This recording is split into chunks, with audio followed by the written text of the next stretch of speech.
ورحمۃ اللہ وبرکاتہ۔ الحمدللہ رب العالمین والعاقبۃ للمتقین والصلاة والسلام علی سید المرسلین وعلى آلہ وصحابہ اجمعین، اما بعد فاعوذ باللہ من الشیطان الرجیم ببرکت بسم اللہ الرحمن الرحیم۔ والعصر ان الانسان لفی خسر الا الذین آمنوا وعملوا الصالحات وتواصوا بالحق وتواصوا بالصبر۔ صدق اللہ المولانا العظیم وصدق رسوله النبی الامین المکین المتین الکریم، ونحن على ذلك لمن الشاہدین والشاکرین، والحمد للہ رب العالمین۔ یا رسول اللہ انظر حالنا، یا حبیب اللہ اسمع قالنا، غوث اعظم بمنے بے صلو ساما مدد، قبلہ دی مدد کعبہ ایمان مدد، بگردہ بے بلا افتاد کشتی، ضعیفان شکستانا تو پشتی، بحق خواجہ عثمان ہارون، مدد کن یا معین الدین چشتی، سرور شاہ کریمہ دستگیر اشرفا، حرمت روح پیمبر یک نظر کن سوئیما۔ واہ کیا جود و کرم ہے شہ بطحا تیرا، نہیں سنتا ہی نہیں مانگنے والا تیرا۔ میں تو مالک ہی کہوں گا کہ وہ مالک کے حبیب، یعنی محبوب و محب میں نہیں میرا تیرا۔ دل ابس خوف سے پتھرا سا اڑا جاتا ہے، اللہ کا ہی صحیح بھاری ہے بھروسہ تیرا۔ یا رسول اللہ تیری سرکار میں لاتا ہے رضا اس کو شفیع، جو میرا غوث ہے اور لاڈلا بیٹا تیرا۔ آئیے ہمارا مل کر سب سے پہلے گنبد خضرا میں آرام فرمانے والی آقا، لمبے لمبے ہاتھوں سے بھیک دینے والے داتا، ہم غریبوں کے غم گسار، شفیع روز شمار، محبوب رب کردگار، دونوں عالم کے مالک و مختار، تاجدار مدینہ، راحت قلب و سینہ، سید دو عالم، نور مجسم، جناب احمد مجتبیٰ، سرکار محمد مصطفیٰ ارواح منافدہ صلی اللہ علیہ وسلم کے بارگاہ بکس پناہ میں بآواز بلند جھوم کر درود و سلام کا ہدیہ پیش کریں۔ پڑھیں اللہم صلی القلوب ودوائها وعافیت الابدان وشفائها ونور الابصار وضیائها وعلى آلہ وصحابہ اجمعین۔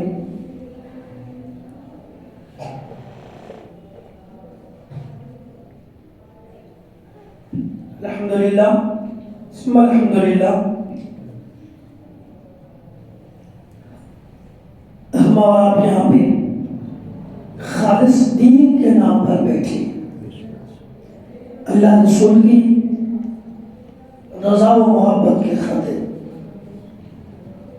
دعائیں مولا تعالیٰ کے بارگاہ میں اللہ ہم سب کی حاضری کو اپنی بارگاہ میں قبول فرمائے۔ آمین۔ اس محفل مقدسہ کو مولا کریم ہم سب کے لیے، ہمارے ماں باپ اور دنیا کے تمام مسلمانوں کے لیے مولا کریم بخشش و نجات کا ذریعہ بنا۔ اس محفل کی برکتوں سے اللہ ہم سب کو مالا مال فرمائے۔ معاشرہ، اپنی قوم، اپنے معاشرہ کی فلاح و بہبودگی کے لیے، دینی ماحول کی بیداری کے لیے، مسلم نوجوانوں کو دینی سوچ دینے کے لیے، دینی مزاج دینے کے لیے، دین کا ماحول دینے کے لیے اسی طرح کا پروگرام ہونا ضروری ہے۔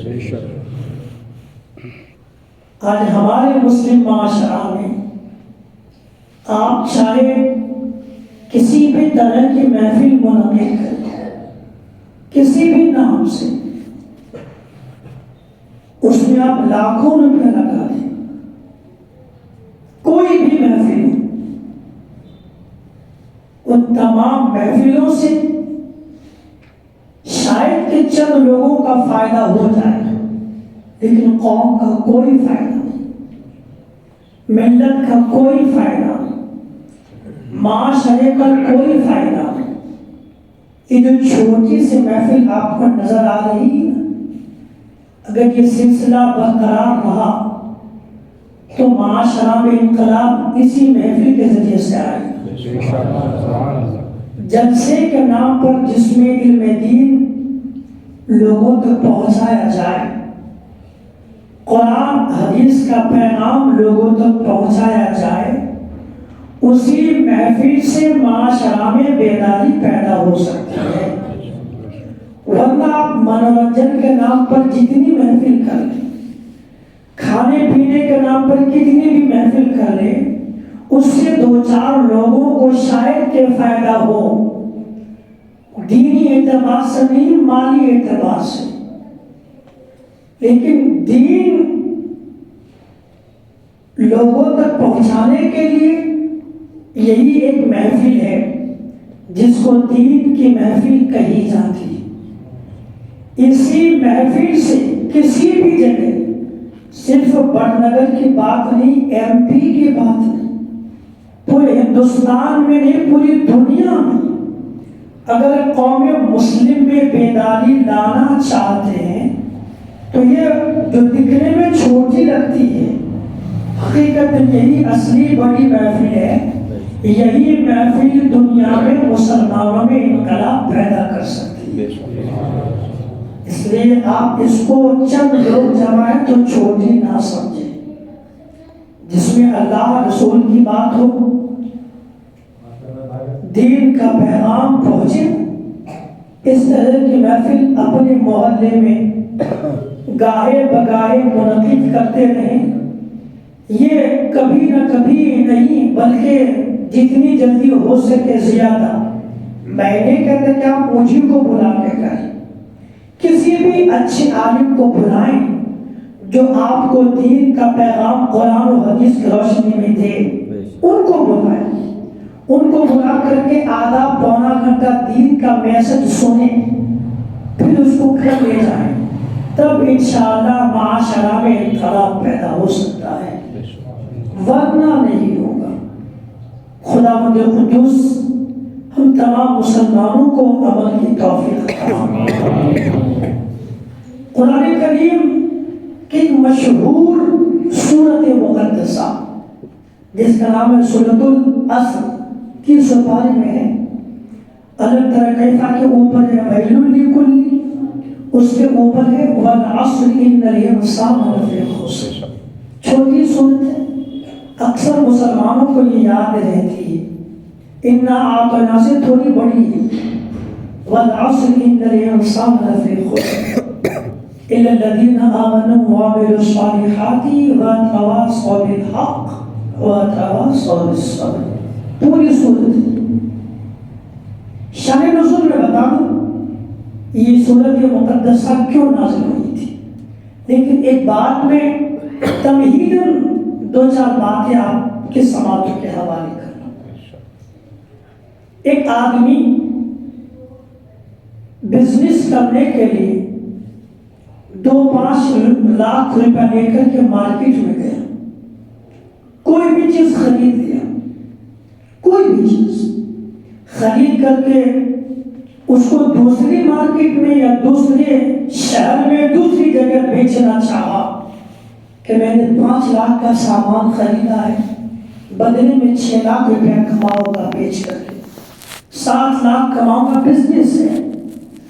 اگر خدا نہ کرے اس بندے کے کاروبار میں نقصان ہو جائے اور 5 لاکھ میں سے بھی کچھ چلا جائے اور 3 لاکھ 2.5 لاکھ ہی بچے، تو آپ بتائیے نقصان ہے کہ فائدہ ہے؟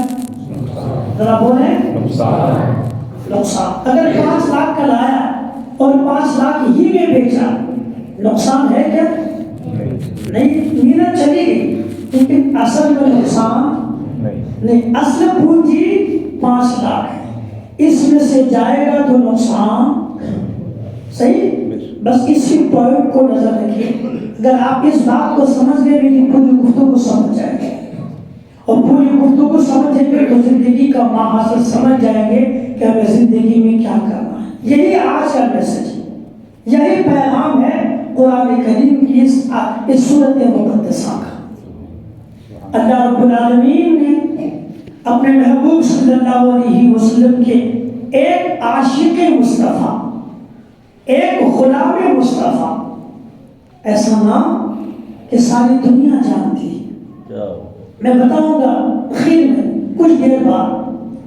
ان کی شان کی بات آئی نا، اللہ نے قرآن کریم کی صورت ہی اتار دی۔ سبحان اللہ۔ مکہ شہر میں کسی نے کہا تھا یہ تم نے کیا کر دیا، تم تو بڑے ذہین تھے، تم تو بڑے بزنس مین تھے، تم تو بہت فائدے والے انسان تھے، تمہارے پاس دماغ تھا، تم نے آج تک اپنے کاروبار میں نقصان نہیں اٹھایا، مگر کیا کیا تم نے اپنا نقصان کر دیا۔ کسی نے کہا تھا، وہ بھی ان کا دوست ہی تھا، ان کا دوست تھا، اور جن کو کہا تم نے نقصان کیا انہوں نے جواب دیا۔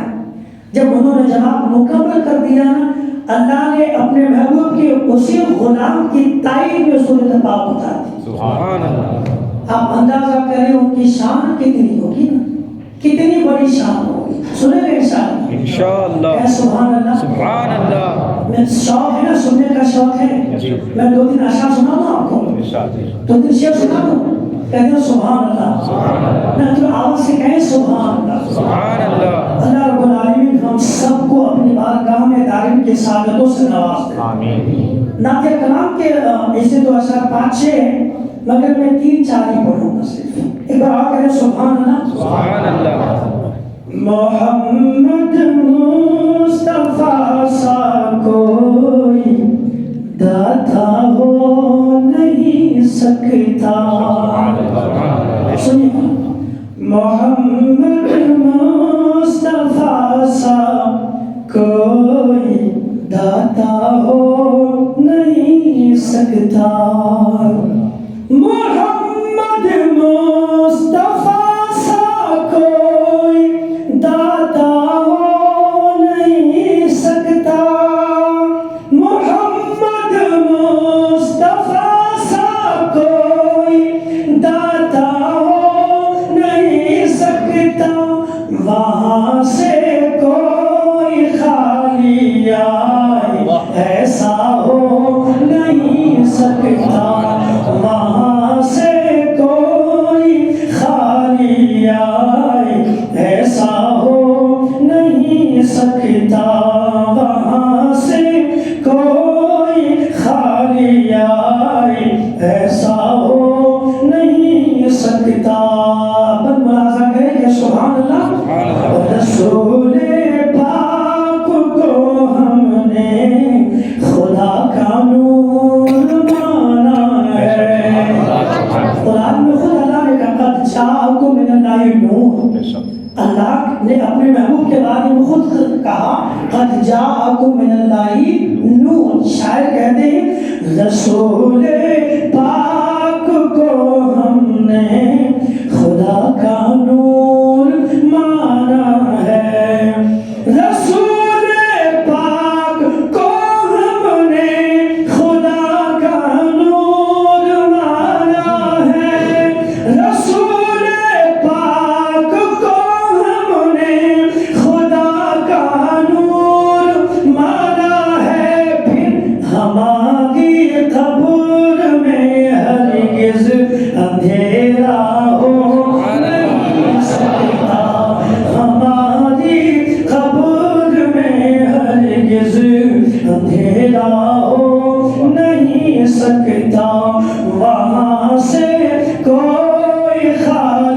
دنیا ایسا ہو نہیں سکتا، جمال و حسن والے تو بہت آئے ہیں دنیا میں، جمال و حسن والے تو بہت آئے ہیں دنیا میں، جمال و حسن والے تو بہت آئے ہیں دنیا میں، مگر کوئی میرے سرکار جیسا ہو نہیں سکتا، مگر کوئی میرے سرکار جیسا ہو نہیں سکتا۔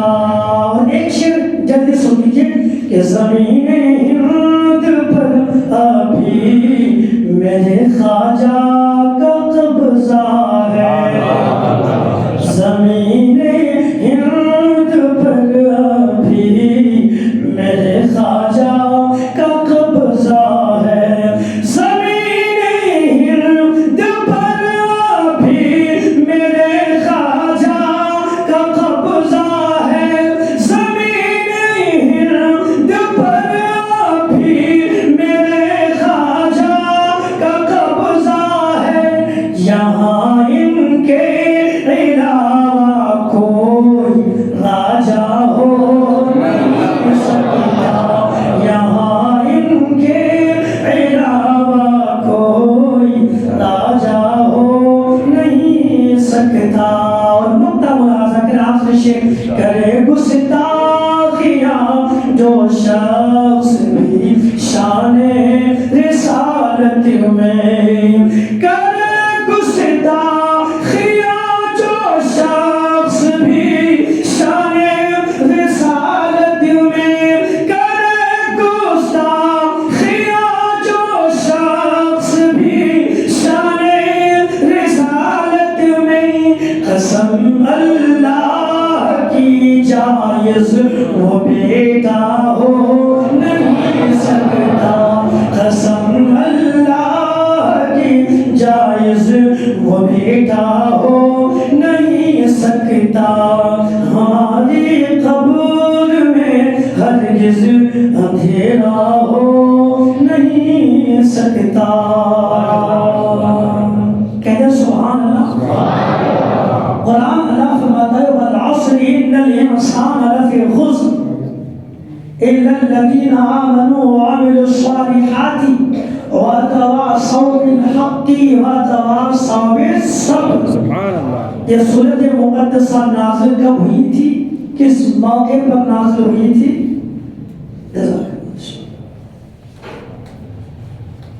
نعرہ تکبیر، نعرہ تکبیر، نعرہ رسالت یا رسول اللہ، نعرہ رسالت یا رسول اللہ۔ علماء بیان فرماتے ہیں کہ جناب حضرت ابوبکر صدیق رضی اللہ تعالیٰ عنہ اسلام لانے سے پہلے ایک شخص آپ کا بڑا گہرا دوست تھا، تعلقات بڑے اچھے تھے، بہت ملنا جلنا تھا۔ سرزمین عرب میں، شہر مکہ میں جب اللہ کے محبوب صلی اللہ علیہ وآلہ وسلم نے اسلام کی تبلیغ شروع کی، تو آپ جانتے ہیں مردوں میں سب سے پہلے ایمان لانے والے جناب حضرت ابوبکر صدیق رضی اللہ تعالیٰ عنہ کے ذات بابرکت ہے۔ جناب صدیق اکبر رضی اللہ تعالیٰ ایمان لے کر کے آئے، وہی زمانے جاہلیت میں جو آپ کا دوست تھا، ایک دن ملاقات کر لی، آپ سے ملا تو کہا اے ابوبکر صدیق آپ تو بڑے بزنس مین تھے، آپ تو بڑے تاجر ہیں، آپ نے اپنی تجارت میں کبھی نقصان نہیں اٹھایا، مگر یہ کیسا نقصان آپ نے کر لیا جو آپ کے باپ کا دین تھا، جو آپ کے داداؤں کا دین تھا، جو آپ کے پرکھوں کا دین تھا، آپ نے اس دین ہی کو چھوڑ دیا اور نیا دین قبول کر کے اپنا نقصان کر لیا۔ یہ آپ نے کیا کیا؟ اپنا نقصان کر دیا، آپ نے اپنے باپ دادا کے دین کو چھوڑ کر کے۔ تو جناب صدیق اکبر رضی اللہ تعالیٰ عنہ نے فرمایا تھا کہ میں نے نقصان کا سودا نہیں کیا، میں نے بڑے نفع کا سودا کیا ہے۔ سبحان اللہ۔ انہوں نے کہا ایمان لانا نقصان نہیں، ایمان لانا نفع ہے، ایمان لانا خسارہ نہیں، ایمان لانا فائدہ ہے۔ میں نے دامن مصطفیٰ کو تھام کر کے نقصان نہیں کیا، بلکہ اپنی زندگی کے سب سے بڑے سودے فائدے کا سودا کیا ہے۔ جس کو تو نقصان سمجھتا ہے وہ نقصان نہیں، وہ سب سے بڑے فائدے کا سودا ہے۔ جناب صدیق اکبر نے ان کو جواب کیا دیا؟ اللہ تبارک و تعالیٰ نے قرآن کریم کی صورت ہی اتار دی اور پیغام دیا زمانے کے لوگوں کو، قیامت تک کے انسانوں کو۔ والعصر، اللہ فرماتا اور زمانے کی قسم ہے، والعصر، عصر کی قسم یعنی زمانے کی قسم۔ کچھ علماء نے عصر سے مراد عصر کے نمازی کا وقت لیا ہے، لیکن اکثر علماء بیان فرماتے ہیں والعصر سے مراد حضور صلی اللہ علیہ وسلم کے مقدس زمانے کی بات، یعنی مصطفیٰ پیارے اس زمانے کی قسم جس میں آپ موجود ہیں، مصطفیٰ پیارے اس زمانے کی قسم جس میں آپ جلوگر ہوئے ہیں، مصطفیٰ پیارے اس زمانے کی قسم جس میں آپ موجود ہیں۔ ذرا غور تو کریں، اللہ تبارک و تعالیٰ کی بارگاہ میں وہ زمانہ پسندیدہ ہے جس میں نبی موجود ہے، وہ زمانہ پسندیدہ ہے جس میں مصطفیٰ موجود ہے۔ اجی سوچئے زمانے کو نبی سے نسبت ہو گیا، خدا زمانے کو پسند کر لیا اور خدا نے قسم ارشاد فرما دی والعصر، اور زمانے کی قسم، زمانے کی قسم اللہ تبارک و تعالیٰ بیان فرما رہا ہے۔ یہ زمانہ کچھ نہیں، نبی سے منسوب ہو گیا۔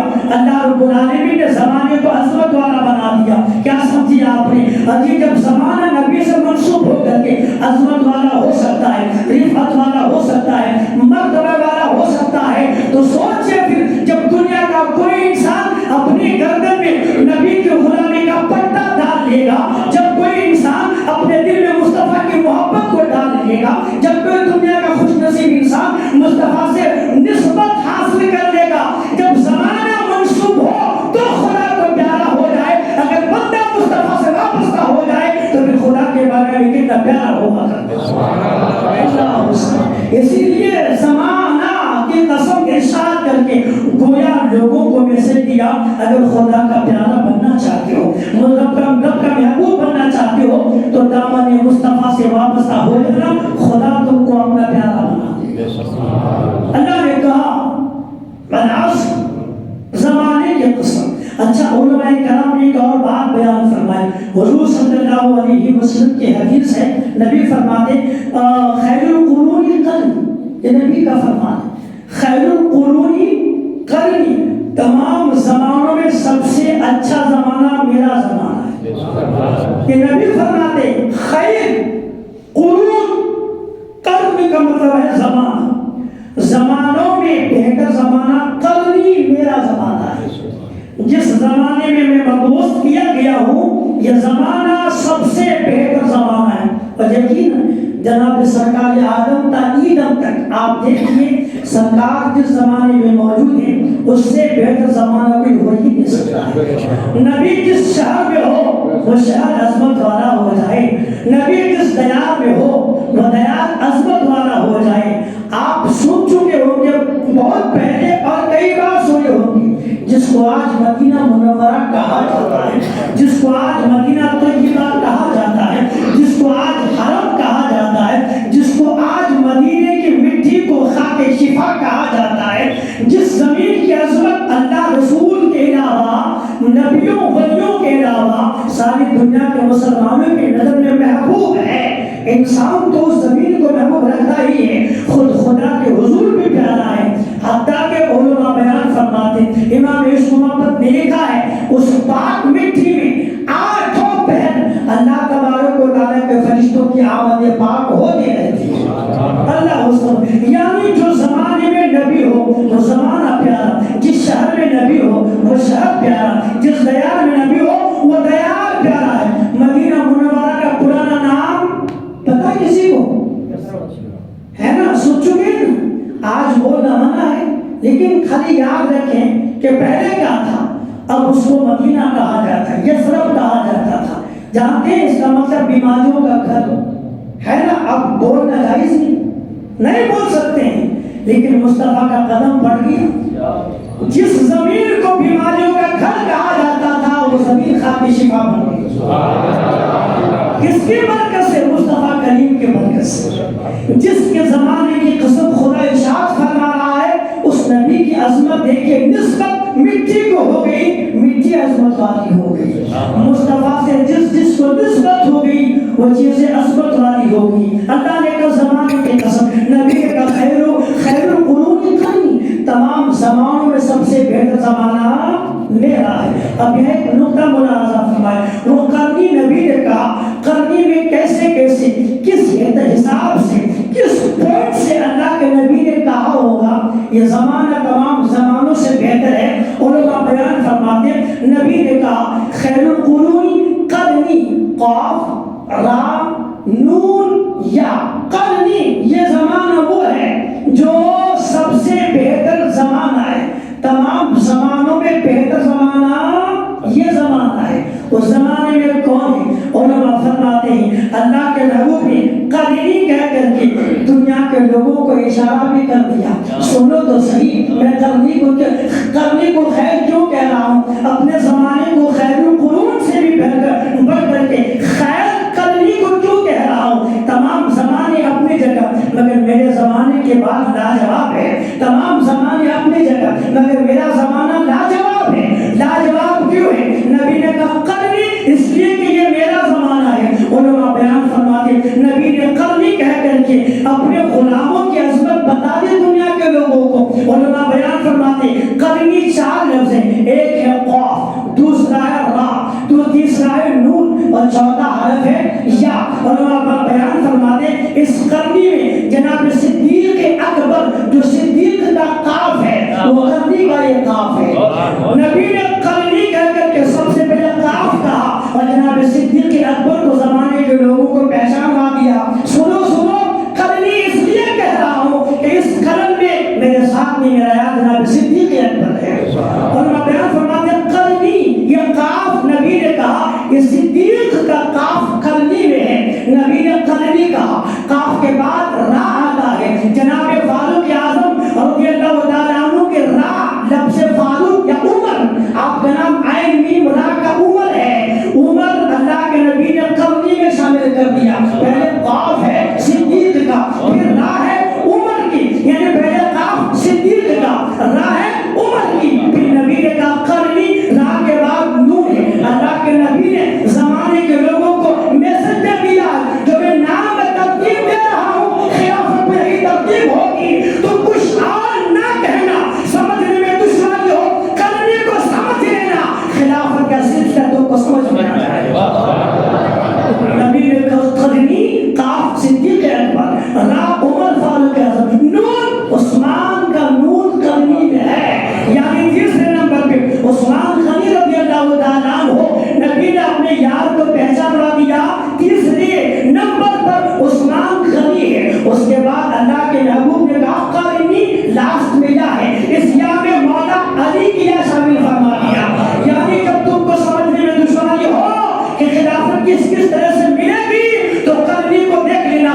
جہاں قاف ہو وہاں صدیق اکبر ہے، جہاں پہ را ہو وہاں عمر فاروق ہے، جہاں پہ نور ہو وہاں عثمان غنی ہے، جہاں پر یا ہو وہاں مولا علی کے ذات رضی اللہ تعالیٰ عنہ اجمعین. چاروں یاروں کو ملا کر کے نبی نے کہا خیر القرون قرنی، یہ زمانہ اس لیے بھی بہتر ہے کہ میرے ساتھ جہاں صدیق ہے وہاں عمر بھی ہے، جہاں عثمان ہے وہاں علی ہے. 4 یار میرے ساتھ موجود ہے. جب یہ ہے میرے ساتھ تو زمانہ سب سے بہتر کا ہے. بے شک سبحان اللہ. والعصر ان الانسان لفی خسر، زمانے کی قسم. اللہ رب العالمین نے گویا خدا نے خود ہی پیغام دے دیا. اس لیے بھی پیارا ہے کہ میرے یار کے پیارے نبی کے ساتھ موجود ہے. اللہ نے کہا والعصر، زمانے کی قسم ہے کیا؟ ان الانسان لفی خسر، بے شک انسان خسارے میں. اللہ نے کہا زمانے کی قسم، انسان آدمی نقصان میں ہے، خسارہ.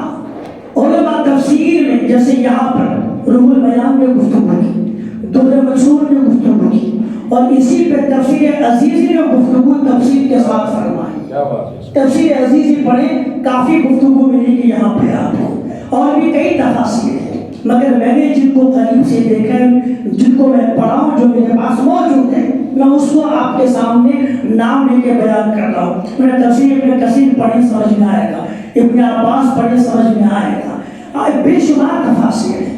اس تمام کا خلاصہ فرماتے ہیں کہ ان الانسان لفی خسر، بے شک انسان نقصان میں ہے۔ خسارہ کہتے ہیں اپنی اصلی پونجی بھی کھو بیٹھنا۔ 5 لاکھ لے کے گیا تھا مارکیٹ، سامان خریدا، پھر بیچا تو 2.5 لاکھ چلا گیا، 2.5 لاکھ ہی بچا، یہ نقصان ہے، یہ ہے خسارہ۔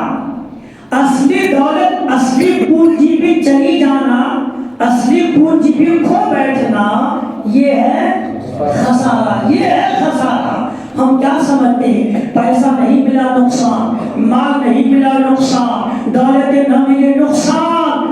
اللہ فرماتا ہے کہ بے شک زمانے کی قسم، بے شک انسان نقصان میں ہے، خسارے میں ہے۔ تمام انسان کا ذکر یہاں پہ جناب سرکار آدم تک قیامت تک جتنے انسان آنے والے ہیں، اللہ نے عمومی طور پر کہا انسان نقصان میں ہے، انسان خسارے میں ہے۔ خسارہ کیا؟ علماء بیان فرماتے ہیں یہاں پر خسارہ کیا ہوا؟ فرماتے انسان کی اصلی پونجی اس کی عمر ہے۔ اصلی پونجی ذرا بولے، اصلی پونجی عمر، اس کی عمر ہے۔ انسان کی عمر چلی گئی، نقصان میں ہے، عمر تمام نقصان میں ہے، عمر ختم نقصان میں ہے۔ تو کیا سب بھی نقصان میں ہے؟ نہیں، جواب اسی صورت میں ہے۔ اللہ نے کہا کہ ان الانسان لفی خسر، بے شک انسان نقصان میں ہے، الا مگر الذین آمنوا وعملوا الصالحات۔ کہے سبحان اللہ، آواز سے کہے سبحان اللہ۔ الا الذین آمنوا وعملوا الصالحات وتواصوا بالحق وتواصوا بالصبر۔ انسان نقصان میں ہے، زمانے کی قسم، مگر خدا فرماتا نہیں، سب نقصان میں نہیں۔ جو ایمان لے کر کے آیا، اچھا عمل کیا، ایک دوسرے کو صبر و حق کی تلقین کر دی، وہ نقصان میں نہیں، وہ یہاں بھی کامیاب ہے، وہ آخرت میں بھی کامیاب ہے۔ اس لیے کسی کو پیسہ ملے ملتا رہے، زمین ملے ملتی رہے، جائیداد ملے ملتا رہے، دنیا کی دولتیں ملے ملتی رہے، وہ نقصان میں ہے۔ کامیاب کون ہے؟ خدا کے فرمان کا مفہوم یہ ہے، پیسہ نہیں نہ صحیح، مگر ایمان اگر ہے، نیک عمل ہے، تو یہاں بھی کامیاب ہے، وہاں بھی کامیاب ہے۔ اس کا مطلب مسلمان نقصان میں نہیں، غلام مصطفیٰ نقصان میں نہیں ہے، عاشق مصطفیٰ نقصان میں نہیں ہے۔ تفسیر سے کہیں صدیق کا ماننے والا نقصان میں نہیں ہوتا، عمر کا ماننے والا نقصان میں نہیں ہوتا، عثمان کا ماننے والا نقصان میں نہیں ہوتا، علی کا چاہنے والا نقصان میں نہیں ہوتا، امام حسن کا ماننے والا نقصان میں نہیں ہے، امام حسین کا چاہنے والا نقصان میں نہیں، غوث اعظم کا چاہنے والا نقصان میں نہیں ہے، غریب نواز کا دیوانہ کبھی نقصان میں نہیں، یہاں بھی فائدے میں ہے اور وہاں بھی فائدے میں۔ اللہ رب العالمین نے کہا الا الذین آمنوا وعملوا الصالحات وتواصوا بالحق وتواصوا بالصبر۔ اللہ نے تخصیص کر دی، الا لا کر کے مسلمانوں کے پہچان کرا دی اور دنیا کے لوگوں کو پیغام دیا، اگر تم نقصان میں نہیں ہونا چاہتے ہو تو ایمان لے کر کے آؤ۔ ابو جہل تو نقصان میں ہے، اگر فائدے میں ہونا چاہتا تو ایمان لے کر کے آ۔ اے زمانے کا فرعون، تو لوگوں پر ظلم کرتا ہے، سمجھتا ہے کہ میں بڑا فائدے میں ہوں۔ اللہ فرماتا نا لفی خسر، ان الانسان لفی خسر۔ تو ڈکٹیٹر ہوگا، تو ظالم ہوگا، تو نمرود بن سکتا ہے، فرعون ہو سکتا ہے، مگر فائدے میں نہیں، نقصان ہی میں تجھ کو رہنا پڑے گا۔ اگر تو فائدے میں رہنا چاہتا ہے تو پھر ایمان لے کر گیا۔ آپ تاریخ اٹھا کے دیکھیں، شہر مکہ میں بڑے سے بڑے زمیندار تھے، مگر جو ایمان لے کر نہیں آئے تباہ ہو گئے، برباد ہو گئے۔ سلمان فارسی زمین جائیداد کو چھوڑ کے آئے تھے، کچھ نہیں لائے تھے، مگر تاریخ پڑھیے آپ کامیاب ہیں۔ بلال حبشی رضی اللہ تعالیٰ عنہ غلامی کی زندگی گزار، کوئی زمین جائیداد نہ تھی مگر کامیاب ہے۔ سہیل، عمار، یاسر، دیگر و تمام غریب مسلمان جو نبی کے زمانے میں تھے، صحابیت کے لقب سے ملقب ہوئی، آج بھی غریب مسلمان ہیں، قیامت تک مسلمان غریب رہیں گے، امیر بھی رہیں گے، مگر غربت، پیسہ نہ ہونا یہ الگ بات ہے، نقصان نہ ہونا یہ الگ بات ہے، پیسہ نہ ہونا الگ بات ہے، کامیاب ہو جانا پیسے کے بنا بھی یہ الگ بات ہے۔ اللہ نے کہا جس کے پاس دولت ایمان ہے وہ ناکام و نامراد نہیں، وہی تو کامیاب ہے، وہی کامیاب ہے۔ اللہ رب العالمین نے اس زمانے میں دنیا کے لوگوں کو طرح طرح کی دولتوں سے نواز دیا، اور ہمارا بھی مائنڈ بنا ہے، ذہن سیٹ ہو گیا ہے، خیال بنا ہے ہمارے معاشرہ میں جس کے پاس بلڈنگ ہے، جس کے پاس بینک بیلنس ہے، جس کے پاس زمین جائیداد ہے، روپیہ پیسے کا انبار ہے، وہی سکسیس ہے، لیکن اگر وہ نمازی نہیں، اگر اس کے پاس نیک عمل نہیں، اگر اس کے پاس کار خیر نہیں، پیسہ ہے مگر نیکیاں کوئی نہیں، تو پھر اس غریب مسلمان سے بھی وہ کم درجے میں ہے جو نمازی ہے، پرہیزگار ہے، نیک عمل ہے۔ ہاں دولت کے ساتھ میں اگر نمازی بھی ہے، پیسوں کے ساتھ میں متقی بھی ہے، پرہیزگار بھی ہے، ایماندار ہے، اس کے ساتھ نیکیاں بھی کرتا ہے، تب سونے پہ سہاگا ہے۔ لیکن اگر نیکیاں کچھ نہیں، پیسہ ہے، تو پھر وہ پیسہ یہیں گھرے رہے گا، کامیابی اسی کو ملے گی جس کے پاس ایمان کے ساتھ اعمال صالحہ کی دولت ہے۔ تو ہم سمجھتے ہیں یہ دنیا کی زمین جائیداد یہ سب کچھ ہی اصل پونجی ہے، نہیں۔ علماء بیان فرماتے ہیں عرب نے انسان کو زندگی عطا کی، یہ اس کی اصلی پونجی ہے۔ نقصان میں کیسے انسان ہے؟ علماء بیان فرماتے ہیں کہ جو اپنی عمر کو کھیل کود میں کھو دی، جو اپنی عمر کو کفر میں کھو دی، جو اپنی عمر کو شرک میں کھو دی، جو اپنی عمر کو اللہ سے دور ہو کے کھو دی، جو اپنی عمر کو شریعت سے دور رکھ کر کے کھو دی، جو اپنی عمر کو لہو لعب میں کھو دے، جو اپنی عمر میں نیکیاں نہ کرے، اچھائیاں نہ کرے، بھلائیاں نہ کرے، عشق رسول نہ ہو، اللہ کی معرفت نہ ہو، عمر ہے اس کے پاس مگر وہ کسی اور چیز میں ختم ہو رہی ہے، تو جس کی عمر خدا کی یاد میں، رسول کی محبت میں، دین کے طریقے پر نہ چلے، نہ گزرے، نہ ختم ہو، بلکہ دنیا پانے کے لیے خدا سے دور ہو کر کے عمر تباہ کرے، قرآن نے اسی کے لیے کہا ہے۔ خدا نے اصل پونجی عمر دی تھی مگر ایمان نہ لا کر کے، خدا کو نہ مان کر کے، رسول کو نہ مان کر کے اس نے اپنی اصلی پونجی ختم کر دیا۔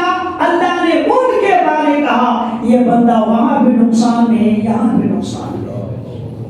اصل پونجی دولت عمر ہے، اس لیے اس کو یہاں وہاں نہ لگائیں، اس کو خدا کی یاد میں لگائیں، رسول کی محبت میں لگائیں، اللہ کے ذکر میں لگائیں۔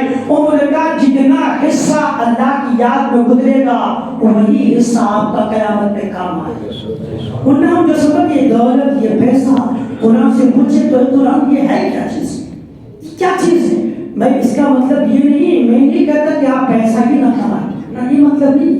اللہ آپ کو خوب دولت ہے، اللہ آپ کو خوب دولت ہے، اتنی دولت دے کہ آپ خود بھی حج کریں اور دوسروں کو بھی حج کرائیں۔ اللہ آپ سب کو، ہم سب کو اتنی دولت دے ہم خود بھی عمرہ کریں، دوسروں کو عمرہ کرائیں۔ اللہ مسلمانوں کو اتنی دولت دے دیں کہ دنیا کے غریب لوگوں کی اللہ کے وہ بندے مدد کیا کریں، دولت سے وہ دوسرے لوگوں کی بھی مدد کیا کریں۔ میں نہیں کہتا ہاں نقصان کب ہے؟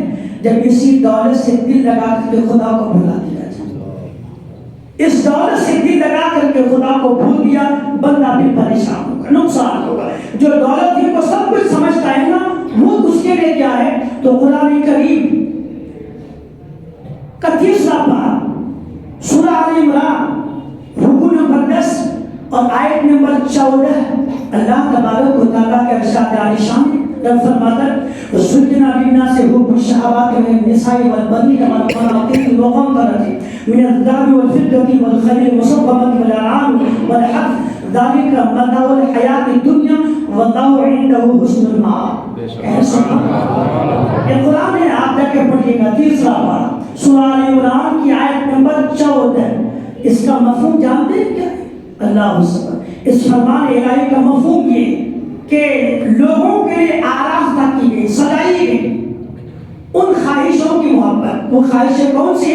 حب الشہوات من النساء والبنین والقناطیر المقنطرة من الذهب والفضة والخيل المسومة والأنعام والحرث ذالک متاع الحیات الدنیا، 7 یا 8 چیزوں کا ذکر ہے۔ پہلے کیا کہا؟ حب الشہوات من النساء، عورتیں، والبنین اور بیٹے، والقناطر المقنطرة من الذهب والفضة، اور تلے اوپر سونے چاندی کی ڈھیر، والخیل اور نشان کیے ہوئے گھوڑے، والانعام چوپائی، والحرث اور کھیتیاں۔ اللہ رب العالمین نے یہاں ذکر کیا عورتیں، بچے، سونے چاندی کے ڈھیر، یہاں نشان کیے ہوئے گھوڑے، کھیتیاں اور جانور چوپائے۔ اللہ نے ان کا ذکر کر کے لوگوں کو میسج دیا، یہ چیز وہ ہے جس سے بندہ دل لگاتا ہے، عورت سے، اولاد سے، سونے چاندی سے، مال پیسے سے، زمین جائیداد سے، جانور گھوڑے وغیرہ سے، کھیتیوں سے لوگ دل لگاتے ہیں۔ اللہ فرماتا ہے یہ جو چیزیں تمہارے لیے سجائی گئی، سنبھالی گئی، آراستہ کی گئی ہے نا، اللہ فرماتا ہے سنو، اس سے دل لگا کر کے خدا کو بھول مت جانا۔ کیوں؟ ذالک متاع الحیات الدنیا، یہ تو دنیا میں چند دن کے بدلنے کی چیزیں ہیں، اس سے صرف فائدہ اٹھانا ہے، اس سے دل لگا کر کے خدا کو بھولنا نہیں، اس سے فائدہ اٹھا لیجیے، اس سے فائدہ کما لیجیے، اور کسی کو سب کچھ مت سمجھے۔ کیوں؟ واللہ عندہ حسن المآب، یہ کھیتیاں، یہ زمین، یہ گھوڑے، یہ جائیداد، یہ بال بچے، ان سب سے بھی بڑھ کر بہتر ٹھکانہ اللہ تبارک و تعالیٰ کے پاس ہے۔ یعنی یہ لوگوں جن کو تم سب کچھ سمجھتے ہو نا، یہ سب کچھ نہیں ہے، یہ جب تک دنیا میں جیو گے نا، اس سے تمہیں برتنے کے لیے خدا نے دیا ہے، فائدہ اٹھانے کے لیے دے دیا ہے، فائدہ اٹھا لو، اس کے بعد خدا کو نہیں بھول کر کے بلکہ خدا کو یاد کر کے اپنے آخرت کو سنانے کی کوشش کرو۔ قرآن کریم کی ایک آیت مقدسہ اور ہے، 15واں پارہ سورہ کہف، رکوع نمبر 13 اور آیت نمبر 7 اور 8 ہے۔ اللہ رب العالمین فرماتا اِنَّا جَعَلْنَا مَا عَلِيهَا، اور اس کے اوپر وَإِنَّا لَجَاعِلُونَ مَا عَلِيهَا صَعِيدًا جُرُوزًا، یہ آیت نمبر 8 ہے سورہ کہف کی۔ اس کے اوپر بھی ایک آیت ہے جو میرے ذہن سے نکل رہی ہے، ان دونوں آیت مقدسہ کو جب اللہ تبارک و تعالیٰ نے اتاری، تفسیر نہیں بھی مفتی احمد یار خان ایک رحمۃ اللہ تعالیٰ علیہ نے بڑی تفصیل کے ساتھ گفتگو کی، اور وہ بیان میں جناب علامہ اسماعیل حقی رضی اللہ تعالیٰ عنہ نے بھی یہاں 2-3 باتیں اور ایک واقعہ پیش کی ہے، اور وہی سے انہوں نے ہمیں میسج دیا ہے۔ اللہ کے محبوب صلی اللہ علیہ وسلم نے شہر مکہ میں دین کے تبلیغ فرمائی، لوگوں کو دین بتاتے تھے، لوگوں کو دین سمجھاتے تھے، لیکن جو لوگ دین سے دور رہتے تھے، نبی کی بات نہیں مانتے تھے، نبی چاہتے تھے یہ لوگ کلمہ پڑھیں، دامن اسلام سے وابستہ ہو کر کے اپنی بربادی سے بچ کر کے کامیابی کی طرف آئیں۔ اللہ کے محبوب بہت کوشش کرتے تھے، اللہ تبارک و تعالیٰ نے قرآن کریم کی آیت اتار دی اور مصطفیٰ کریم کو پیغام دیا، مصطفیٰ کریم یہ جو دنیا کے لوگ ہیں آپ کی باتوں پر کان نہیں دھرتی، ان کی نظر میں دنیا ہے، یہ زمین ہے، یہ دنیا کی رنگینیاں ہے، یہ اس کو سب کچھ سمجھ بیٹھے ہیں، یہ ہے کیا چیز؟ اللہ فرماتا ہے ہم نے یہ دنیا کو سجائی ہے، یہ دنیا کی چیزیں بنائی ہے، یہ تمام چیزیں ہم نے دنیا کے لوگوں کے لیے آراستہ کی ہے، لوگوں کو آزمانے کے لیے، لوگوں کو چاچنے کے لیے، کہ دنیا کے سامان کو پا کر کے یہ دنیا کے سامان کا ہی ہو جاتا ہے، یا پھر بندہ ان مالوں کو، یہ دولتوں کو، یہ رنگینیوں کو پانے کے بعد ہم کو یاد نہیں رکھتا ہے۔ اللہ تبارک و تعالیٰ نے کہا ہم نے اس لیے بنایا ہے تاکہ ان کی آزمائش ہو، پھر ایک وقت ایسا آئے گا، ایک وقت ایسا آئے گا ان تمام آبادیوں کو ہم ختم کر کے بالکل چچے میدان کر دیں گے، یہ تمام رنگینیاں ختم ہو جائے گی، یہ تمام سامان ختم ہو جائے گی۔ اس لیے جو لوگ دنیا کی رنگینیوں میں پھنس کر کے خدا کو بھول گیا ہے وہ اپنا نقصان ہی کیا کرتا ہے۔ یہیں پر روح بیان میں ایک واقعہ بیان کیا گیا ہے، جناب ہارون رشید رحمۃ اللہ تعالیٰ علیہ کے ایک بیٹے کا واقعہ ملتا ہے۔ علماء بیان فرماتے ہیں کہ جناب ہارون رشید بادشاہ کے دربار میں ایک بار کسی قاری نے قرآن کریم کی تلاوت کی اور اس آیت مقدسہ کی تلاوت کی جس آیت میں اللہ تبارک و تعالیٰ کے خوف کا ذکر تھا۔ بڑی محفل تھی، وزیر موجود تھے، مہمان موجود تھے، بہت لوگ آئے ہوئے تھے۔ قاری نے تلاوت کر دی خوف خدا کی آیت، ہارون رشید بادشاہ کا بیٹا، بادشاہ کا بیٹا جب اس آیت مقدسہ کو سنا تو قرآن لیا، انگوٹھی پہنی تھی، اسی انگوٹھی کو لے کر کے شاہی محل کو ٹھکرا دیا، شاہی راج محل کو چھوڑ کر کے جنگل میں چلا گیا، قرآن کو لے کر کے اسی جنگل میں کچی اینٹ کو تکیہ بنا کر کے جنگل کی ایک کھائی میں ایک جگہ پہ وہ اسی جگہ آرام کرتا تھا. ہفتے میں ایک بار جنگل سے باہر آتا تھا, بازار جا کر کے مزدور کے لائن میں کھڑا ہوتا تھا. ایک دن مزدوری کرتا, 6 دن آ کے جنگل میں عبادت کرتا, جب ختم ہوتا پھر جاتا اور جا کے مزدوری کر کے آتا. ایک بار گیا بازار میں, ایک اللہ کے بندے تھے, انہیں اپنے گھر کی دیوار کو بنانے کے لیے مٹی گارا کے کام کرنے کے لیے ایک مزدور کی ضرورت تھی. اور بازار گئے, مزدور کے لائن کو دیکھا کہ ایک دبلا پتلا انسان ہے, لائن میں کھڑا ہے. یہ جا کر کے, نام تھا ابو عامر, جا کر کے کہنے لگا کہ تم کام کرو گے؟ تو وہ جو ہارون رشید کا بیٹا تھا اس نے کہا ہاں میں کام کروں گا. کہا لیکن میری شرط ہے. ابو عامر نے پوچھا شرط کیا ہے؟ تو کہنے لگا وہ جوان دبلا پتلا کمزور نہیں کہ بھئی جب نماز کا وقت آئے تو میں کام نہیں کروں گا, نماز پڑھوں گا, اور تمہارا جتنا بھی کام ہوگا ہفتے میں ایک دن کام کروں گا, 6 دن کام نہیں کروں گا. منظور ہو تو لے کے چلو ورنہ کسی اور کو ڈھونڈ لو. ابو عامر نے جب جواب سنا تو کچھ سمجھا کہ کچھ اور ہی لگتا ہے, ایسا نہیں ہے کہ مٹی کے ڈھیر میں کوئی ہیرا نظر آ رہا ہو. ابو عامر نے کہا کوئی بات نہیں, جو تمہاری شرطیں مجھے منظور ہے. آج کوئی کہے گا ہم لوگ کام کرتے ہیں, آفس میں کام کرتے ہیں, مزدوری کیا کرتے ہیں, آج تک کسی جوان نے شرط لگائی, اپنے مالک سے کہا, دکاندار سے کہا میں تمہارے نوکری کروں گا تو, لیکن جب نماز کے وقت آئے گا نماز پڑھوں گا, منظور ہے تو رکھو. کوئی کہتا ہے آپ سبق لے ہارون رشید کے اس شہزادے سے جس نے شاہی محل کو ڈاک مار کر کے جنگل کو اپنا ٹھکانہ بنایا. ابو عامر نے کہا مجھے شرط منظور ہے. ان کو لے کر کے گھر آئے, جو کام تھا دکھا دیا, یہ کام کرنا ہے. وہ چلے گئے, وہ صبح لے کے شام تک کام کی, مزدوری لے کے چلے گئے. ابو عامر نے دیکھا تو حیرت میں پڑا کہ ایک ہفتے میں ایک مزدور ایک ہفتے میں جتنا کام کر سکتا تھا, یہ اللہ کے بندے نے ایک دن میں اتنا کام کر دیا. اللہ حسن. دوسرا ہفتہ ہوا, پھر گئے ڈھونڈنے کے لیے اسی مزدور کو, لیکن آج مزدور کسی مزدور کے لائن میں نظر نہیں آ رہا. تو لوگوں سے پوچھا, پچھلے ہفتے ایک مزدور تھا کمزور نہیں لاگت, وہ کہاں ہے؟ لوگوں نے نائمی کا اظہار کیا. کسی نے کہا نہیں پتا, وہ تو ادھر سے آتا ہے, یہی کہیں ہوگا, بس خالی اشارہ کرتے اس طرف سے آتا ہے. چلے ڈھونڈنے کے لیے جنگل میں ڈھونڈ کے پہنچے تو کیا دیکھتے ہیں کہ ہارون رشید کا رخت جگر کچی اینٹ پہ تکیہ لگا کر کے بالکل شدت کی بیماری اور جانکری کا عالم تڑپ رہا ہے. ابو عامر پہنچے, انہوں نے دیکھا نا تو ابو عامر سے کہا کہ اچھا ہوا پہ آئے وقت پہ آ گئے. اس کے بعد کہا کہ انہوں نے کہا کہ میں طبیب لے کے آتا ہوں, حکیم علاج کرنے کا. کہا کوئی ضرورت نہیں, اب وقت نہیں بچا کہ میرا علاج ہو. کہا میں جب انتقال کر جاؤں گور کن آئے نا تو میرے پاس جو مسند آئے کپڑا, یہ گور کن کو قبر کھودنے والوں کو مزدوری میں اجرت میں دے دینا. یہ قرآن ہے, یہ انگوٹھی ہے, بغداد چلے جانا, وہاں کا جو بادشاہ ہے نا اسے قرآن دکھا دینا, انگوٹھی دے دینا اور ان کو پیغام دینا, اے بادشاہ اس راج محل کے دھوکے میں رہنا نہیں, ایک دن اس ایسا ہوگا کہ اس راج محل کو چھوڑ کر کے مٹی کے تلے سونا پڑے گا. یہ پیغام اس بادشاہ کو پہنچا دینا. ابو عامر نہیں جانتا تھا کہ یہ کس بادشاہ کا بیٹا ہے, یہ کہ اس جوان کا انتقال ہو گیا. انہوں نے قبر کھدوائی, جنازہ پڑھ کے دفن کر دیا, قرآن لیا, انگوٹھی لی اور گھر میں آنے کے بعد سفر کیا بغداد. جس دن بغداد پہنچا نا اس دن دیکھا کہ شہر بغداد میں جلوس نکلا ہوا ہے اور بادشاہ کی سواری اسی جلوس میں ہے. ایک اونچی جگہ پہ کھڑا ہو کے کہا بادشاہ سلامت, مجھے آپ سے ملاقات کرنی ہے, میں آپ کے لیے پیغام لایا ہوں, یہ امانت کس نے دی ہے میں آپ تک پہنچانے آیا ہوں. بادشاہ نے دیکھا, اپنے وزیر سے اشارہ کہ اس کو محل میں لے کر گیا. جلوس ریلی ختم ہوگی, اس ابو عامر کو بادشاہ کے محل میں مہمان خانہ میں بٹھایا گیا. بادشاہ فارغ ہو کر کے آئے. جب وہ آئے تو کہا کیا بات ہے, کیوں پکار رہے تھے, کیا فریاد ہے؟ ابو عامر نے کہا میں فریاد لے کے نہیں پیغام لے کے آیا ہوں. کا پیغام کیا ہے؟ آگے بڑا قرآن دیا, انگوٹھی دی.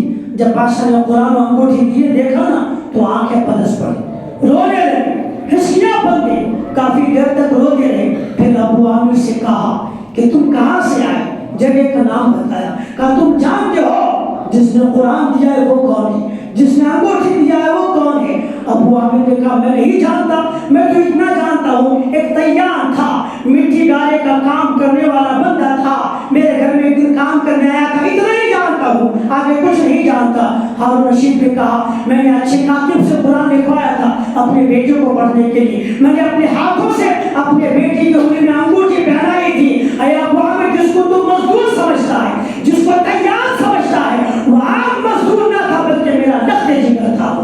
وہ ایک شہنشاہی دربار میں پڑھنے والا ایک شہنشاہ کا بیٹا تھا، ایک شہنشاہ کا شہزادہ تھا۔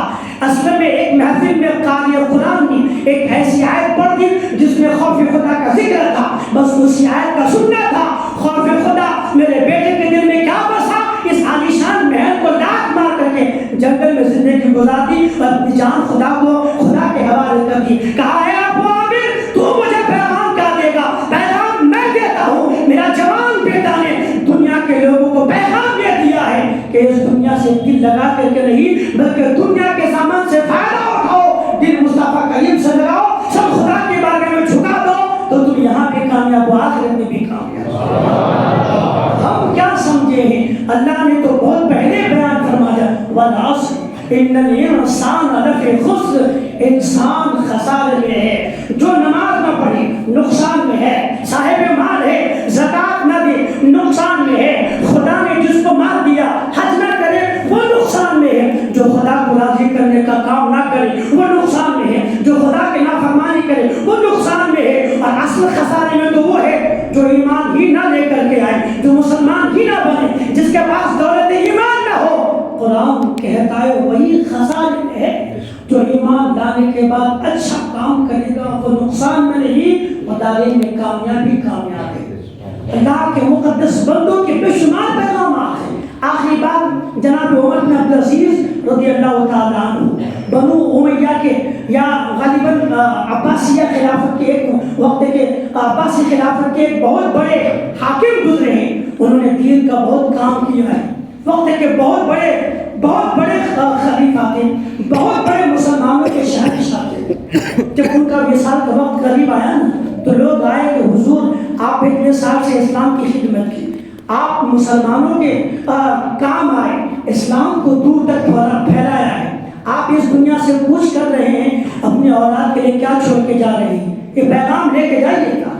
آج ہر باپ چاہتا ہے میں مر جاؤں کم سے کم اولاد کو کچھ پیسہ دے کر دیتا ہوں، کچھ مال دے کر کے جاؤں، بری بات نہیں اچھی بات دینا چاہیے۔ ہر آدمی کی تمنا ہوتی ہے میں جیتی جی اپنے بچوں کے لیے بہت کچھ کر جاؤں تاکہ کل میرے بعد میرا بچہ کسی کے آگے ہاتھ نہ پھیلائے، اچھی بات ہے، لیکن اس سے اچھی بات یہ ہے اپنے اولاد کو دین کی تعلیم دے تاکہ کل کوئی آپ کی اولاد کے ایمان کو چرا کر کے نہ لے جائے، اپنی اولاد کے ایمان کو ایسا مضبوط کر دیں تاکہ کوئی بد مذہب، کوئی فاسق، کوئی دشمن دین آپ کے بیٹے کے قریب آ کر کے آپ کے بیٹے کے ایمان کو برباد نہ کر دیں۔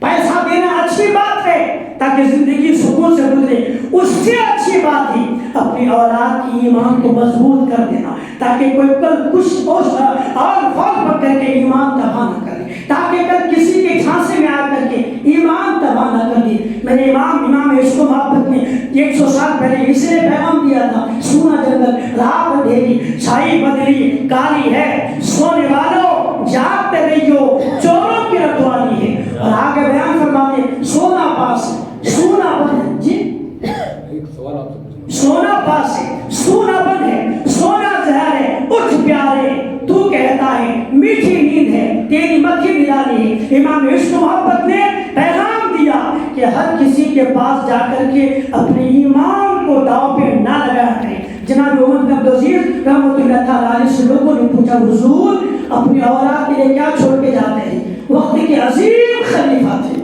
انہوں نے کہا مجھے اس بات کا کوئی غم نہیں ہے کہ میں مرتے مرتے اپنی اولاد کو زمین نہیں دے کے جا رہا ہوں، مجھے غم نہیں ہے اولاد کو پیسہ نہیں دے کے جا رہا ہوں، مجھے غم نہیں ہے اپنی اولاد کو جائیداد دے کے نہیں جا رہا ہوں، مجھے خوشی ہے میں جا تو رہا ہوں مجھے اولاد کو قرآن کریم کی تعلیم دے کر کے جا رہا ہوں، میں نے اولاد کو قرآن سکھا دیا ہے، انہیں پیغام دے دیا ہے کہ سورہ واقعہ کی تلاوت کرتے ہیں نا خدا رزق کا انتظام خود فرما دیا ہے۔ اس نے مجھے غم نہیں زمین نہیں دیا دین کی تعلیم دے دیا ہوں، میرا بیٹا یہاں بھی کامیاب ہوگا اولاد وہاں بھی کامیاب ہو جائے گی۔ پیغام ہے، اس لیے قرآن پڑھیں، دین کی تعلیمات سے اپنے آپ کو سجائیں، اپنے آپ کو وابستہ کریں، نبی کی سنتوں سے اپنے دل، جگر، کلیجہ، جسم، روح کو سجانے کی کوشش کریں، مصطفیٰ کریم سے محبت کیا کریں۔ 1400 سال پہلے اللہ کے نبی نے جو پیغام دیا تھا، قرآن پیغامات آج بھی جو ہمیں میسج دے رہی ہے، قرآن آیتیں جو ہمیں پیغام دے رہی ہیں، ان تمام آیتوں کو سینے سے لگائیں، کلیجے سے لگائیں اور اللہ تبارک و تعالیٰ کے فرمان پہ عمل کریں۔ یاد رکھیں یہ قرآن ہے جس کے لیے شاعر نے کہا اور بارہ سن چکے ہیں کہ ہے قول محمد، قول خدا، فرمان نہ بدلا جائے گا، بدلے کا زمانہ لاکھ مگر قرآن نہ بدلا جائے گا۔ قرآن نے کہا ہے والعصر ان الانسان لفی خسر، انسان نقصان و خسارہ میں ہے، الا الذین آمنوا وعملوا الصالحات، ہاں جو ایمان لے کر کے آئے اس کے بعد نیک عمل کرے، وتواصوا بالحق وتواصوا بالصبر، اور مسلمان آپس میں ایک دوسرے کو حق اور صبر کی تلقین کرے۔ اللہ کے فرمان کا مطلب یہ ہے کہ یہ بندہ دنیا میں سکسیس ہے اور آخرت میں بھی کامیاب ہے۔ اللہ تعالیٰ قرآن حدیث کے ساتھ بتائیے کہ 15 دن بعد ماہ رمضان مبارک کا مہینہ ختم ہونے والا ہے، کیا پیاز کھورے کے وہاں افطار کر سکتے ہیں یا سحری کر سکتے ہیں یا اس کا کھانا جائز ہے؟ قرآن حدیث سے آپ اس کی وضاح فرمائیے۔ اس کے پہلے آپ کسی سے پوچھ نہیں تھے؟ جی اس کے لیے لیکن آپ کو ہم نے آپ سے پوچھ رہا ہے کہ پیاز کھورے کے وہاں افطار کر سکتے ہیں یا سحری کر سکتے ہیں یا یہ تو یہ مسئلہ سب مسلمان کو پتہ ہے، یہ جگ ظاہر ہے، جیسا نہیں کہ کوئی چھپی ہوئی جائز ہے کہ ناجائز ہے بتائیے۔ میں سب بتا دیتا ہوں، لیکن یہ تو جگ ظاہر ہے، یہ سب سمجھتے ہیں۔ یقیناً خالی سود خور نہیں، بیاج خوری نہیں، جو دھوکہ دے کے پیسہ لے اس کا بھی مسئلہ ہے، جو انسان اپنے بھائی کا حق دبا لے اس کا بھی مسئلہ یہی ہے، جو انسان اپنی بہن کا حق ادا نہ کرے اس کا بھی مسئلہ یہی ہے۔ باپ مر گئے اور زمین جائیداد چھوڑ کے چلے گئے، بڑا بھائی چھوٹا بھائی جس کے پاس زمین ہے، 2-3 بھائی اپنی جائیداد کو بانٹ لیا، باپ کی وراثت کو بہنوں کو نہیں دیا، ان کا بھی یہی مسئلہ ہے۔ کسی کے سامان لوٹ کر کے لے کے آیا، ان کا بھی یہی مسئلہ ہے۔ کسی کا حق دبا لیا، کسی کا کچھ قرضہ لیا تھا ادا ہی نہیں کر رہا ہے، اس کا بھی مسئلہ یہاں پر فٹ ہو رہا ہے۔ ہر ایسے انسان یہ جو کسی کا حق دبا لیا ہے، ناجائز کمائی، صرف سود خور نہیں، صرف بیاج خور نہیں، ہر وہ انسان جو گناہ کا کام کر رہا ہے، ہر وہ مسلمان جو گناہ کا کام کرتا ہے، چاہے وہ گناہ کیسا بھی تو نہ ہو، اگر وہ گناہ کا کام کر کے پیسہ لے کر کے آتا ہے تو گناہ کرنا ناجائز ہے، گناہ کے ذریعے سے جو پیسہ لائے گا وہ بھی ناجائز ہے۔ سمجھ رہے؟ گناہ کا کام جتنا بھی ہے، سود کھانا گناہ ہے اس لیے وہ کمائی حلال نہیں، ایسے دیگر جتنے حرام کام ہیں، ناچنے کا، ڈانس کرنے کا، گانے بجانے کا، جو بھی گناہ کا کام ہوتا ہوگا، جو بھی گناہ کا کام ہوتا ہوگا، وہ تمام گناہ کے کام کر کے جو پیسہ لائے گا، ان سب کے وہاں کا مسئلہ یہی ہے کہ ان کی پوری کمائی خالص گناہ کے کام کی، پوری کمائی وہ جو کما کے لایا ہے اسی وہ جو حرام طریقے سے کما لیا، کسی کا حق دبا لیا وہی حق ہے، کسی کا حق اپنی چھین کے لے گیا تو وہی حق ہے، انہی پیسوں سے افطار کرا رہا ہے تو ناجائز نہیں کر سکتے۔ ہاں لیکن اگر کوئی بندہ ایسا جن کے پاس حرام مال بھی لیکن حلال مال بھی، وہ حلال مال سے کسی کو کھلانا چاہے تو ان کے وہاں کھانے میں دقت نہیں ہے، کوئی پریشانی نہیں ہے۔ ہاں علماء نے دوسرا مسئلہ یہ بتایا ہے کہ ہاں ایسے مسلمان جو معاشرے میں سود بیاج کا کاروبار کرتا ہے، جاننے کے بعد بھی وہ اس سے بچ نہیں پاتا ہے، تو تمام مسلمانوں کے لیے علماء فتویٰ دیتے ہیں کہ بھی ان کے وہاں کوئی کھانے پینے نہ جائے تاکہ ان کو سمجھ میں آئے کہ میں غلط کرتا ہوں، میں آپ سدھر جاؤں، ورنہ لوگ میرے ساتھ کوئی رشتہ نہیں رکھیں۔ یہ مسئلہ الگ ہے، ورنہ اگر وہ حلال پیسے سے افطاری کرانا چاہے، حلال پیسے سے چائے پلا رہے ہو، حلال پیسے سے کچھ کھانا کھلا رہا ہو تو ان حلال پیسوں کے کھانا کھانے میں کوئی حرج نہیں، سمجھ گئے؟ اللہ رب العالمین ہم کو، آپ کو، تمام مسلمانوں کو عمل کی توفیق عطا کرے۔ میں ایک بات ظاہر کر دوں، جب بھی آپ میں سے ہم میں سے کوئی مسئلہ پوچھنا چاہے نا تو کبھی بھی ذہن میں کسی کی تنقید کے لیے سے نہ پوچھے، ہاں ان کو آگ لگاؤں گا، بہت کرتا ہے یہ سوچ کے کبھی نو، یہ پھر اسلامی ہوگی، یہ تو کسی کو ٹارچر کرنا ہوتا ہے۔ ہمارا مقصد اصلاح کرنا ہے، پیار سے سمجھائیں، پیار سے سنا دیں۔ جب بھی کوئی کسی سے مسئلہ پوچھے، کسی بھی مفتی سے، کسی بھی عالم سے، تو ذہن میں بات یہ ہو کہ مجھ کو نہیں معلوم، میں جاننا چاہتا ہوں، مجھے معلوم ہے، سب کو معلوم، پھر بھی پوچھ رہا ہوں، اس کا مطلب میں اس کو ذلیل کرنا چاہتا ہوں۔ اگر یہ ذہن میں بات ہو، آپ کو نہیں کہنا، نہیں کبھی اگر پوچھنا چاہے تو پھر یہ ذہن میں بات نہ رکھے کہ میں اس کو ذلیل کرنا ہے اس لیے پوچھتا ہوں، پھر اس سے اصلاح نہیں ہوگی، وہ تو بندہ اور جلی ہو جائے گا، وہ جھگڑے پہ ہوتا رہے گا۔ اپنا مقصد یہی ہوتا ہے، ان محفل کے منعقد کرنے کا مقصد یہ ہے کہ ہمارے معاشرہ میں جو خرابیاں ہیں، جو برائیاں ہیں، ہم سب کو مل کر کے اس خرابیوں کو دور کرنے کی کوشش کرنی ہے، تاکہ ہمارا معاشرہ آگے اتنا صاف ستھرا ہو کہ جدھر بھی نظر اٹھائے تو مصطفیٰ کریم کی محبت ہی محبت ہو۔ ہمارے معاشرہ میں غوث اعظم کا چلنا نظر آئے، ہمارے معاشرہ میں غریب نواز کا صدقہ نظر آئے، غریب نواز کی روشنی نظر آئے۔ یہ تب ہوگا جب ہمارے نیت میں خلوص ہوگا، انشاءاللہ معاشرہ پاک صاف ہو جائے گا۔ مولا کریم ہم سب کو عمل کے توفیق عطا کرے۔